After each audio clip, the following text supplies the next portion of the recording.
क्या होगा अगर मैं कहूं कि आज हम जिन बड़ी बड़ी बीमारियों से जूझ रहे हैं उन सब की जड़ इतिहास में हुई एक बहुत बड़ी गलती में है। एक ऐसी चीज जो हमने कोई 10,000 साल पहले शुरू की और जिसने हमारी सेहत की पूरी कहानी ही पलट कर रख दी। आज हम ना एक बड़े अजीब से पैराडॉक्स में जी रहे हैं। देखिए, कई रिसर्च ये बताती हैं कि हमारे जो शिकारी पूर्वज थे, हंटर गैदरर्स, वो आज के मॉडर्न इंसान से कहीं ज्यादा सेहतमंद थे।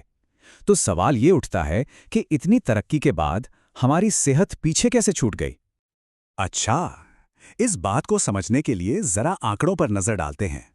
वर्ल्ड हेल्थ ऑर्गेनाइजेशन के हिसाब से आज दुनिया में जितनी भी मौतें हो रही हैं, उनमें से 67% सिर्फ कैंसर और दिल की बीमारियों की वजह से हो रही हैं। ये आंकड़ा सच में चौंकाने वाला है। और अब आती है सबसे हैरान करने वाली बात। हजारों साल पहले स्टोन एज में कैंसर और दिल की बीमारियां लगभग ना के बराबर थीं। जी हां, जो बीमारियां आज घर घर में हैं, वो उस जमाने में बहुत ही रेयर हुआ करती थीं। तो फिर आखिर बदला क्या? कुछ वैज्ञानिकों का मानना है कि इसका जवाब इतिहास की एक बहुत बड़ी गलती में छुपा है। एक ऐसा कदम जिसने इंसानों की किस्मत तो बदल दी, पर शायद अनजाने में ही ये इंसानी इतिहास का सबसे बड़ा ब्लंडर भी बन गया। तो उस गलती को समझने के लिए ना हमें थोड़ा टाइम में पीछे जाना होगा। ये समझना होगा कि हमारा शरीर असल में किस तरह के खाने के लिए डिजाइन हुआ है, हमारी बॉडी का असली ब्लूप्रिंट क्या है। तो ये है हमारे एवोल्यूशन की एक फास्ट फॉरवर्ड कहानी। कोई 26 लाख साल पहले हमारे पूर्वजों ने औजार बनाने सीखे।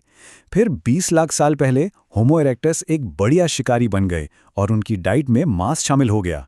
और बस इसी दौरान हमारे दिमाग का साइज 4 गुना बढ़ गया। इसे ब्रेन बूम पीरियड भी कहते हैं। अब सवाल यह है कि यह हुआ कैसे?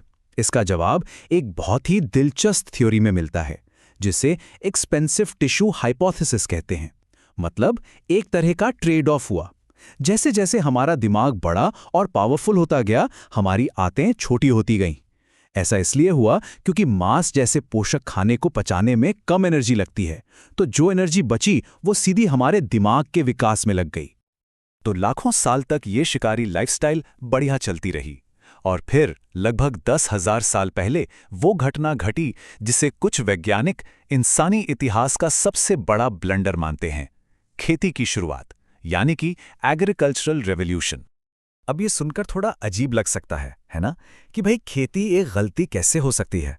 पर हमारे पूर्वजों के लिए ये कोई अपग्रेड नहीं था। जब एक आज के ज़माने के शिकारी समूह से पूछा गया कि वो लोग खेती क्यों नहीं करते, तो उनका जवाब था, हम खेती क्यों करें जब दुनिया पहले से ही हमारे पसंदीदा खाने से भरी पड़ी है।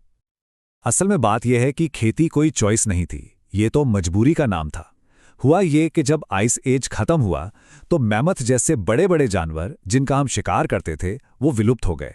खाने की कमी हुई तो इंसानों को शिकार छोड़ के खेती करने पर मजबूर होना पड़ा। ये जिंदा रहने के लिए एक एडेप्टेशन था। और बस यहीं से हमारी बॉडी का जो इंजन था ना, वो गड़बड़ाने लगा। इस एक बदलाव का हमारी सेहत पर बहुत गहरा और लंबा असर पड़ा, जिसके नतीजे आज तक दिख रहे हैं। चलिए जरा इन नंबर्स को देखिए। लाखों सालों तक हमारी बॉडी इस डाइट पर चली। लगभग 37% प्रोटीन, 41% कार्बोहाइड्रेट्स और 22% फैट। ये वो संतुलित फ्यूल था जिसके लिए हमारा इंजन बना था। और फिर खेती के बाद देखिए क्या हुआ। हमारी डाइट में प्रोटीन आधे से भी कम होकर सिर्फ 15% रह गया और कार्बोहाइड्रेट्स बढ़कर सीधा 65% तक पहुंच गए। सोचिए, हमारे सिस्टम के लिए ये कितना बड़ा और अचानक आया शॉक था। और इस बदलाव का असर हमारे शरीर पर सीधे सीधे दिखने लगा। खेती शुरू होने से ठीक पहले एक औसत आदमी की हाइट 5 फीट 10 इंच हुआ करती थी। खेती शुरू होने के कुछ ही हजार सालों में ये घटकर 5 फीट 3 इंच रह गई। 7 इंच की गिरावट, ये बहुत ज्यादा है। इसे एक और तरीके से समझते हैं। मान लीजिए हमारी बॉडी एक हाई परफॉर्मेंस डीजल इंजन है। शिकारी युग में हम इसे एकदम शुद्ध हाई क्वालिटी डीजल दे रहे थे। कृषि क्रांति के साथ हमने इसमें मिट्टी का तेल मिलाना शुरू कर दिया और फिर इंडस्ट्रियल रेवोल्यूशन के बाद जब प्रोसेस फूड आया तो समझ लीजिए हम इसमें तारकोल वाला पानी डालने लगे। तो सवाल यह है कि अब क्या हमें वापस गुफाओं में रहना शुरू कर देना चाहिए? नहीं, बिल्कुल नहीं। हम इस ऐतिहासिक जानकारी का इस्तेमाल आज अपनी सेहत को बेहतर बनाने के लिए कर सकते हैं। तो यहाँ सबसे जरूरी बात यह है कि हमें अतीत की नकल नहीं करनी है, हमें अपने पूर्वजों के खाने के पोषक प्रोफाइल से मेल बिठाना है। मतलब प्रोटीन, फैट और कार्ब्स के उस बैलेंस पे ध्यान देना है जिसके लिए हमारी बॉडी बनी है। जो लोग वेजिटेरियन हैं, उनके लिए ये एक सिंपल सा फ्रेमवर्क है। अपनी डाइट का 40% हिस्सा सब्जियों, फलों और साबुत अनाज से लें। 30% प्रोटीन के लिए दाल, राजमा, टोफू, पनीर जैसी चीज़ें खाएं। 25% हेल्दी फैट्स जैसे कि नट्स, बीज और जैतून के तेल से। और मीठे को सिर्फ 5% तक ही रखें। यहाँ पर सबसे ज़रूरी है खाने में वैरायटी रखना। और जो नॉन वेजिटेरियन हैं, उनके लिए भी रूल्स काफ़ी सीधे हैं। लीन मीट, मछली और सी फूड को प्रायोरिटी दें। जब भी हो सके वाइल्ड कॉट या पॉस्चर रेस्ड ऑप्शन चुनें। प्रोसेस्ड मीट और रेड मीट को कम खाएं और बाकी पिरामिड के सिद्धांत तो वही रहेंगे।